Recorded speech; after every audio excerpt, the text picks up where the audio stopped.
शिवाय जय महाकाल। अगर आपको अपनी मनोकामनाओं को जल्दी पूरा करना है और आपके पास बेलपत्र भी नहीं है, शमी पत्र भी नहीं है और ना ही आपके पास धतूरा है, पूज्य गुरु जी की कथा से ही सुन के आपको बहुत अच्छे से समझाने की कोशिश कर रहा हूँ। बस आपको 2 दाने चावल से इस उपाय को करना है। कैसे करना है बताऊँगा, लेकिन लाइक कर दो और अभी तक चैनल सब्सक्राइब नहीं किया तो सब्सक्राइब कर देना। ठीक, देखो स्क्रीन पर क्या दिख रहा है, ये है महादेव का शिवलिंग। ठीक है, अब समझना इस उपाय को करना कैसे है।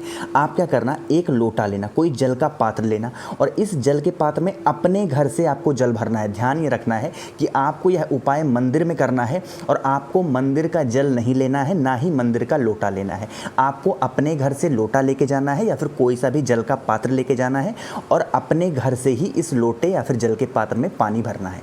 बात आ रही समझ में। और इसी जल के पात्र में आपको 2 दाने चावल के डाल देने हैं। ध्यान ये रखिएगा कि ना तो आपके पास बेलपत्र है, ना ही आपके पास धतूरा है, ना ही आपके पास शमी पत्र है, ना ही आपके पास फूल है। आपके पास कुछ भी नहीं है। तो ये जो आप चावल का दाना इसमें डालेंगे, वो चावल का दाना बिल्कुल खड़ा खड़ा चावल का दाना होना चाहिए, कहीं से भी टूटा हुआ नहीं होना चाहिए। ठीक है, इस जल के पात्र में डालिएगा और आपको शिवलिंग पर, महादेव के शिवलिंग पर इसको समर्पित करना है। कोई सा भी महादेव का कोई सा भी नाम लेते हुए आपको वह जल का पात्र समर्पित कर देना है। लेकिन जब आप जल का पात्र समर्पित करेंगे तो आप ये देखेंगे कि जो चावल का दाना आपने डाला है इस जल में, वो चावल का दाना यहीं लोटे में नीचे रह जाएगा।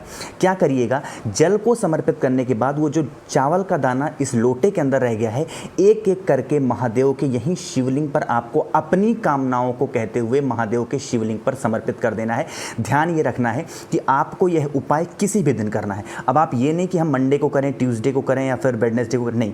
आप जब कभी भी मंदिर जाएं, आपका जब कभी भी मन हो पूजा पाठ करने का, तो आप यह काम कर लेना। यकीन मानिए, सिर्फ 2 चावल का खड़ा दाना अगर आप चढ़ाते हैं तो जो माता अशोक सुंदरी है ना, ये महादेव से कहती हैं कि पिताजी, यह व्यक्ति जो आप पे जल चढ़ा रहा है, इसकी कामनाओं को पूरा करें। और एक पुत्री अगर अपने पिता से कोई भी बात कहती है तो ऐसा कोई पिता नहीं जो अपने पुत्री की बात को मना करता हो। ठीक है, तो मैंने कोशिश की है आपको बताने की। और हाँ, एक बात और आपको समझा दूँ, यह उपाय आप सुबह भी कर सकते हैं, शाम को प्रदोष काल में भी कर सकते हैं। ठीक है, अब बहुत सारे लोग ये कहेंगे कि भैया अगर मेरे पास बेलपत्र भी है, शमी पत्र भी है, सब कुछ है, तब क्या करें।